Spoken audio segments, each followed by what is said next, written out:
warahmatullahi wabarakatuh.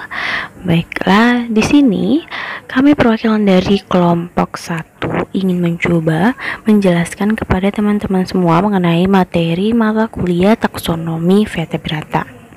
Nah, adapun dosen pengampu kita yaitu Ibu Azza Nuzula Putri SPD MPD. Nah, langsung saja kita masuk ke materi pembahasan kita pada pagi hari ini, yaitu mengenai materi film kordata. Adapun anggota dari kelompok 1 ini terdiri dari Pipis Setiawati, yang kedua ada Lela Fisasari, yang ketiga ada Desma Kurniawati, dan yang terakhir ada Reza Putri Perliwa. Baiklah, langsung saja kita masuk ke materi kita pada pagi hari ini ya, yaitu deskripsi film kordata. Nah, kordata ini sendiri berasal dari bahasa Yunani, yaitu korda, yang memiliki arti dawai senar ataupun tali. Sehingga hewan yang termasuk dalam kordata atau film kordata ini merupakan hewan yang memiliki penyokong tubuh dalam. Nah, selain itu, kordata ini sendiri merupakan salah satu hewan yang memiliki atau yang mempunyai korda dorsalis atau yang disebut juga dengan notochord, yang memiliki bentuk yang memanjang dan juga berfungsi sebagai kerangka tubuh ataupun struktur penyongkong tubuh yang terletak di bagian punggungnya. Selanjutnya, kelompok kordata atau film kordata ini terbagi menjadi 3 bagian yang cukup jelas ya, tubuhnya yang jelas seperti kepala, badan, dan juga ekor. Nah, langsung saja kita lihat ya. Mungkin teman-teman bisa lihat pada gambar film kordata itu ada 1 dan 2 dan 3. Nah, di situ kalau misalnya kita lihat, teman-teman bisa lihat kepalanya itu di bagian sebelah kanan, yang bagian moncong atau tentakelnya di situ kepalanya. Nah, ekornya itu ya seperti biasa ya, kayak ekor pada umumnya. Nah, badannya itu yang di tengah. Nah, selanjutnya itu mungkin untuk lebih jelasnya teman-teman bisa lihat di bagian atau gambar yang kedua, yaitu di bagian di bawah ya, paling bawah itu ekornya itu yang di push and tail. Nah, itu merupakan ekornya. Habis itu ada bagian tengahnya dan bagian depannya. Mungkin teman-teman bisa dapat lihat gambar. Nah, untuk materi yang selanjutnya kita akan membahas mengenai ciri-ciri dari film kordata ini sendiri. Adapun ciri-ciri yang terdapat dalam film kordata ini sendiri itu yang pertama, dia itu memiliki tali saraf dorsal atau nerve cord, yang mana tali saraf dorsal atau nerve cord ini merupakan tabung yang berasal dari serat saraf yang berkembang menjadi sistem saraf pusat, yaitu dia itu terdiri dari otak, sumsum tulang belakang yang ada di dalam vertebrata itu sendiri. Nah, selanjutnya dia itu juga terletak di dorsal ke notochord. Nah, untuk yang kedua itu mempunyai notochord pada fase embrionik. Nah, pada ciri yang kedua ini, fase embrionik yang dimaksud merupakan pada saat sumbu penyokong tubuh. Nah, notochord ini sendiri kan suatu tangkai pendukung ataupun semacam tulang rawan yang memanjang di bagian dorsal, tepatnya di bawah susunan sarafnya. Nah, untuk ciri yang selanjutnya itu memiliki celah faring khusus pada Pisces khususnya. Nah, celah ataupun celah ini ataupun bukan pada saat atau yang ada di faring atau daerah yang berada di tepat di belakang mulutnya yang meluas ke lingkungan luar. Selanjutnya itu ialah memiliki ekor pos anal. Nah, pada ekor pos anal ini yang mana ekornya ini dia itu perpanjangan posterior dari tubuh yang menuju serta mengarah ke anusnya. Nah, selanjutnya memiliki organ-organ pencernaan seperti mulut, faring, usus, dan juga anus. Selain itu, dia itu dapat berkembang biak secara seksual dengan cara fertilisasi eksternal. Yang mana pada saat itu sperma dan juga telur dilepaskan ke air, di mana pembuahan yang akan berlangsung, sedangkan tunika ini sendiri adalah mayoritas dari hermafrodit, dan juga perkembangbiakannya dapat terjadi secara seksual ataupun aseksual, yakni dengan bertunas. Nah, selanjutnya itu dia sebagai penyokong tubuh kerangka. Nah, penyokong tubuh kerangka ini merupakan kerangka dalam atau yang biasa disebut juga dengan endoskeleton. Nah, selanjutnya itu ada sistem pernafasan berupa paru-paru, insang, dan juga pada kulit.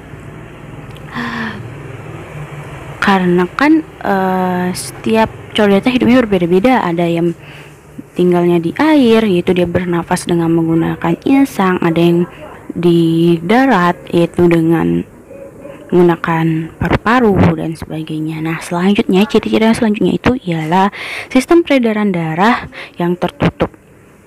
Nah, mengapa demikian? Sistem peredaran darah yang tertutup ini diatur oleh jantung yang memiliki ruangan 24, serta dia tuh memiliki pembuluh arteri, vena, dan juga kapiler. Selanjutnya, untuk ciri-ciri selanjutnya itu ialah memiliki simetris bilateral. Yang mana simetris bilateral yang dimaksud ini, hewan tersebut dapat dibelah dari bagian mulutnya hingga anusnya itu, jika dibelah itu terbagi menjadi dua, sama panjang dan juga sama lebar. Selain itu, dia juga berkembang biak dengan triploblastik selomata. Mohon maaf. Nah, mungkin itu saja ciri-ciri mengenai dari filum chordata. Nah, selanjutnya kita masuk ke berikut ini merupakan struktur filum chordata atau bentuk bagian dalam dari filum chordata itu sendiri. Mungkin teman-teman bisa lihat pada bentuk bagian dalam filum chordata ini terdapat, teman-teman bisa lihat ya, yang bagian ungu itu adalah note chord yang seperti kita bilang dia itu sebagai penyokong tubuhnya. Nah, selanjutnya itu ada dorsal tadi, tali dorsal, ada ekornya, ada anusnya. Mungkin teman-teman bisa lihat ya, itu bentuk-bentukannya. Nah, mungkin teman-teman tadi bingung nih dari penjelasan tadi nih, note chord itu tadi penyokong dan dorsal itu tali pusatnya. Nah, mungkin nih di bawah ini itu adalah struktur filum chordata ini. Mungkin teman-teman lihat di situ ada di situ ada struktur of the note chord. Berarti di situ ini struktur dari note chord itu sendiri. Nah, note chord itu sendiri ada versus set, habis itu elastic set. Nah, nih mungkin yang bagian B teman-teman bisa lihat itu note chordnya itu sama seperti yang bagian atas tadi ya, yang warna ungu, tapi yang bagian B ini lebih jelas ya mungkin teman-teman. Nah, mungkin itu saja yang dapat saya sampaikan, terlebih dan kurang saya mohon maaf. Klasifikasi dan morfologi filum chordata. Filum chordata ini terdiri dari 3 subfilum, antara lain cephalochordata, urochordata, dan vertebrata. Yang pertama yaitu cephalochordata, adalah hewan kecil yang panjangnya bisa mencapai 5 cm seperti kecebong, tubuhnya berbentuk ramping, transparan, sisi lateral tubuh memipih, kedua ujung depan dan belakang meruncing. Hewan ini merupakan golongan kecil dengan bentuk menyerupai ikan, namun tidak memiliki sirip, transparan, bentuknya memanjang dengan ukuran kecil yang mana menyerupai seperti pisau. Subfilum ini biasanya hidup di perairan pantai dangkal, hanya menyisakan ujung anteriornya yang menonjol. Teman-teman bisa lihat di PowerPoint-nya, di sini ada gambar dari subfilum Cephalochordata. Selanjutnya ada Urochordata atau tunicana. Ciri-cirinya pada tingkat larva terdapat notochord. Hidup di laut, saluran pencernaan bentuk U, parin berbagai filter feeder, terdapat pembungkus tubuh yang disebut mantel, dinding tubuh lapisan luar transparan. Saat dewasa, hewan ini akan kehilangan notochord, tali saraf dorsal, dan juga ekor pors analnya, tetapi masih memiliki celah faring. Sebagian besar tunikat ini merupakan hermafrodit. Tunikat juga memakan plankton dan detritus, contoh saja seperti Molgula sp dan Botrytis sp. Selanjutnya ada vertebrata. Vertebrata dibagi menjadi 5 kelas, yaitu yang pertama ada pisces, amfibi, reptilia, aves, dan mamalia. Kelas pisces memiliki ciri terdiri atas kepala, badan, dan ekor. Tubuhnya ditutupi oleh kulit, pada umumnya bersisik dan berlendir, bernafas dengan insan, bersifat poikiloton, sistem pencernaan lengkap. Klasifikasi pisces yaitu terdiri dari 3, yaitu ikan bertulang rawan atau chondrites, contoh ikan hiu, ikan pari, dan juga ikan lamprey. Yang kedua, ikan bertulang sejati, osteichthyes, contohnya lele, belut, dan juga ikan mas. Selanjutnya yaitu agnatha, cyclostomata, contohnya ikan hantu, ikan harp. Di sini kita bisa lihat bagian-bagian dari ikan. Yang kedua ada kelas amfibia, memiliki ciri yaitu bagian kepala dan badan pada katak, memiliki kepala, ekor pada salamander, kulitnya lunak, berkelenjar, dan selalu basah, memiliki 2 pasang kaki, alat pernafasan berupa paru-paru, insan, dan kulit. Amfibi dapat dibedakan menjadi beberapa ordo, yaitu apoda, amfibi tidak berkaki, urodela atau caudata, amfibi berekor dan berkaki. Contoh salamander, kelompok salamander anura, amfibi tidak berekor. Contohnya katak hijau, katak bengkong. Di sini kita bisa melihat gambar dari morfologi pada kelas amfibi. Selanjutnya ada kelas reptilia. Anggota tubuh berjari 5, bernafas dengan paru-paru, menggunakan energi lingkungan untuk mengatur suhu, bergerak dengan cara merayap. Di sini juga diklasifikasikan reptil menjadi 4. Yang pertama ada Rhynchocephalia, contohnya tuatara. Yang kedua Chelonia, contohnya penyu dan kura-kura. Yang ketiga Squamata, contohnya yaitu dari subordo Sauria cicak, subordo Amphisbaena kadal cacing, subordo Serpentes ular boa. Yang terakhir adalah dari Crocodilia, contohnya buaya, bisa buaya muara, buaya air asin. Selanjutnya yaitu kelas aves. Memiliki ciri mempunyai 2 pasang anggota badan atau ekstremitas. Ekstremitas anterior jumlahnya sepasang, tetapi sudah mengalami modifikasi menjadi sayap, sedangkan ekstremitas posterior bentuk disesuaikan dengan kebiasaan burung untuk hinggap di pohon. Untuk berenang yang biasanya dilengkapi dengan selaput berenang warps, setiap kaki memiliki 4 jari dan dilengkapi dengan cakar yang dibungkus oleh kulit yang menanduk, sedikit mempunyai sisik. Di sini kita dapat melihat morfologi dari kelas aves, bagian-bagian tubuhnya. Yang terakhir yaitu kelas mamalia. Memiliki ciri tubuh pada umumnya diliputi oleh rambut yang biasanya lepas secara periodik. Pada kulitnya banyak mengandung kelenjar, baik kelenjar sebaceous, kelenjar berkeringat, dan kelenjar susu. Mempunyai dua pasang anggota badan atau ekstremitas, kecuali pada anjing laut dan singa laut, tidak memiliki kaki belakang. Pada caput atau bagian kepala terdapat 5 oris yang biasanya dibatasi oleh bibir atas atau labium superior dan bibir bawah atau labium inferior. Bagian trunkus atau bagian badan dibagi menjadi beberapa bagian, yaitu toraks dan bagian dada. Selanjutnya, penutup tubuh adalah berupa kulit lunak dan bentuknya tipis kecuali pada bagian tertentu mengalami proses penebalan dan kornifikasi, misalnya pada telapak tangan. Pada telapak kaki, umumnya seluruh permukaan tubuh ditumbuhi oleh rambut halus. Assalamualaikum warahmatullahi wabarakatuh. Saya Desma Kurniawati ingin menjelaskan materi tentang sifat biologi pada filum chordata.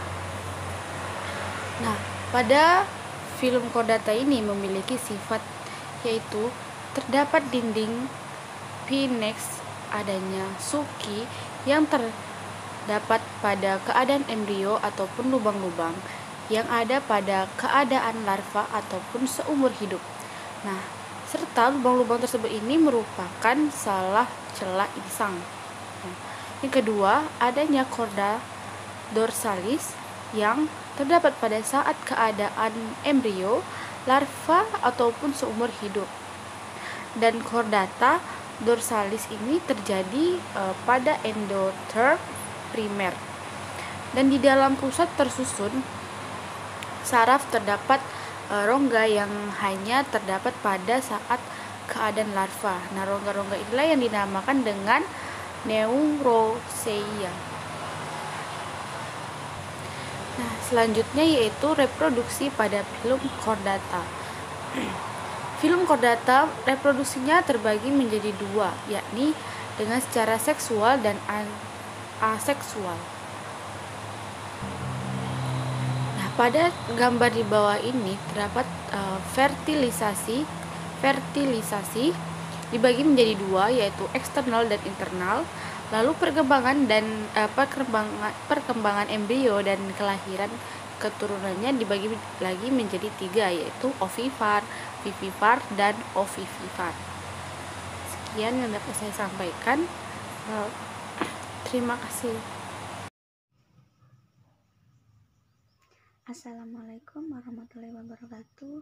Saya Lela Fisasari. Di sini saya akan mencoba untuk menjelaskan mengenai taksonomi filum chordata dan juga manfaat dari filum chordata.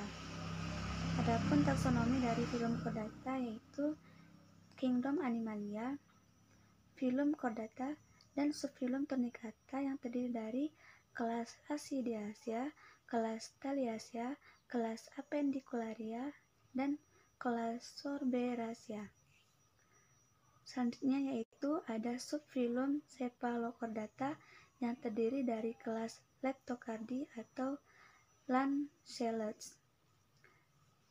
Selanjutnya ada subfilum Vertebrata yang terdiri dari infrafilum Incertaesedis, superkelas Agnatha paraphyletic, kelas Myxini, kelas Petromyzontida, kelas Conodonta, infrafilum Genatostomata, superkelas Incertaesedis, kelas Placodermi, kelas Chondricynties, kelas Acanthodi, superkelas Osteichthyes, kelas kelas Actinopterygii, kelas Sarcopteri. Selanjutnya yaitu manfaat filum chordata. Yang pertama, dapat menyediakan petunjuk asal-usul vertebrata dari sudut pandang evolusi. Yang kedua, tunicate, yaitu berkulit atau berselaput, mengandung bahan kimia yang unik dan beberapa dapat dimanfaatkan sebagai obat. Yang ketiga, yaitu dapat dimanfaatkan sebagai sumber bahan makanan, misalnya seperti daging, telur, ayam, dan susu sapi. Yang keempat, yaitu sebagai bahan baku industri tekstil, misalnya pemanfaatan rambut domba untuk dijadikan wol sebagai objek penelitian. Misalnya, mamalia sebagai burung peliharaan. Yang kelima yaitu dapat dimanfaatkan sebagai penyeimbang ekosistem. Yang keenam, dapat dimanfaatkan sebagai ilmu pengetahuan dalam pembelajaran biologi dan pembelajaran yang terkait serta dalam melakukan penelitian. 7 yaitu ascidian dapat dimanfaatkan sebagai bioindikator perairan yang mengalami pencemaran. Mungkin hanya itu yang dapat saya sampaikan. Terlebih dan terkurang saya mohon maaf. Saya akhiri dengan ucapan wassalamualaikum warahmatullahi wabarakatuh.